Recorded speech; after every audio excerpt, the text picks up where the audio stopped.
Te invito a que escuchemos el Evangelio del 5 de octubre. El día de hoy se pasó la fiesta de San Francisco a este día porque el día 4 cayó un domingo y los domingos tienen prioridad sobre cualquier otra fiesta de los santos. Por eso se recorrió este año un día la fiesta de San Francisco de Asís, de quien te voy a hablar después del Evangelio.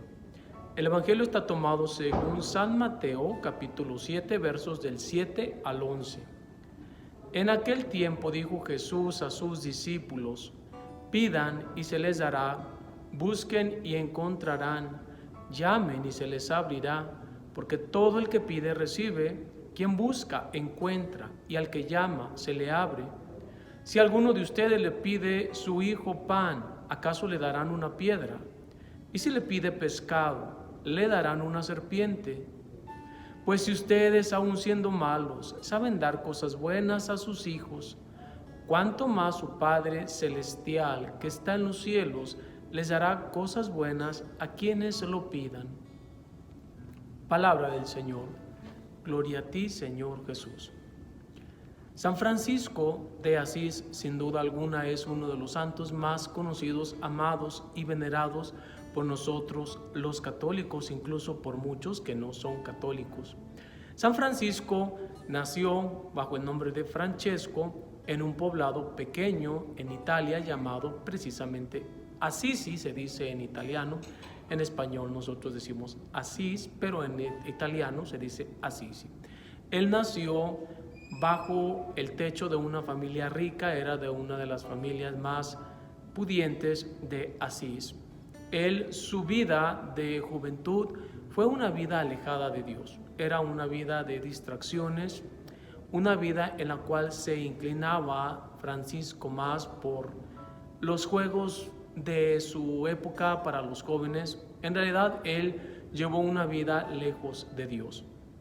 Su gran momento de conversión se da, antes que nada quiero decirte que él sentía una repulsión y un asco por los leprosos. Y en ese tiempo era muy común la lepra, porque todavía no había una vacuna para la cura de la lepra. De tal manera que los leprosos los aventaban, por así decirlo, o los aislaban a las orillas de los pueblos. Ellos no podían vivir y convivir con el resto de la comunidad. Y Francisco, en una ocasión que regresaba de sus fiestas paganas, mundanas, se encuentra a uno de estos leprosos. Él ya había empezado de una manera u otra su proceso de conversión, pero digamos que ese fue el punto, la clave en la cual él realmente se convierte.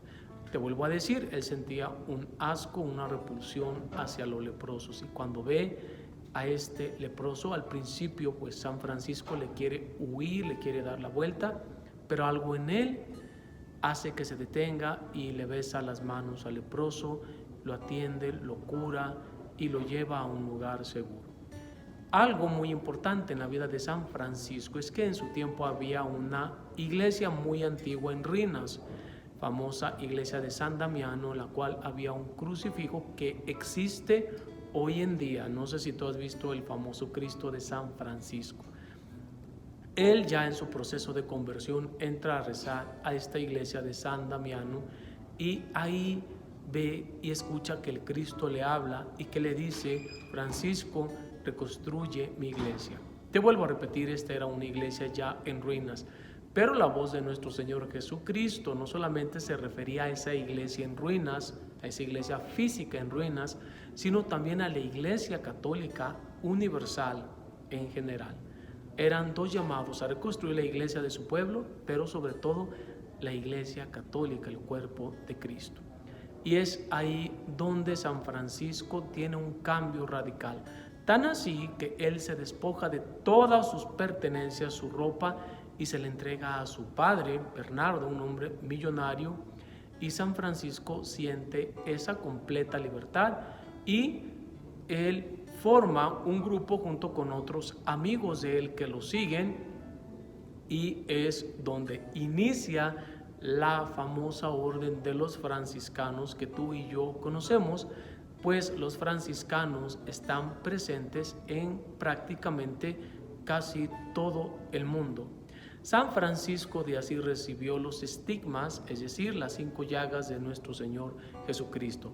Gracias a San Francisco nosotros hoy en día tenemos los nacimientos, porque el primer nacimiento que se utilizó fue precisamente por San Francisco. San Francisco era tan humilde que donde él vivía ni siquiera cabía en la celda su cuerpo cuando él se acostaba, de manera que tenía que dormir sentado, porque te vuelvo a repetir, era tan pequeña su celda que acostado no cabía. San Francisco también tuvo muchos regalos durante su vida. Hay tantas cosas que aprender de la vida de San Francisco. También nos dice la historia que había un lobo que era muy temido por las personas de ese pueblo y que San Francisco domestica a ese lobo. También sabemos que San Francisco hablaba con los animales, con los peces, con los pájaros, incluso los evangelizaba.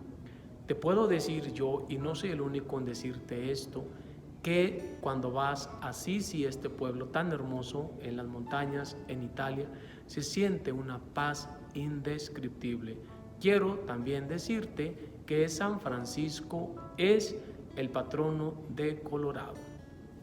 Espero que te haya gustado esta pequeña reflexión sobre la vida de San Francisco.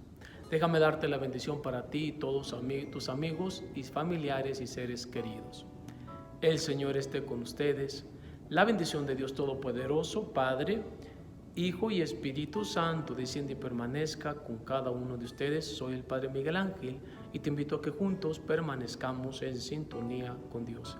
Hasta mañana, si Dios quiere, y que tengas un día lleno de bendiciones.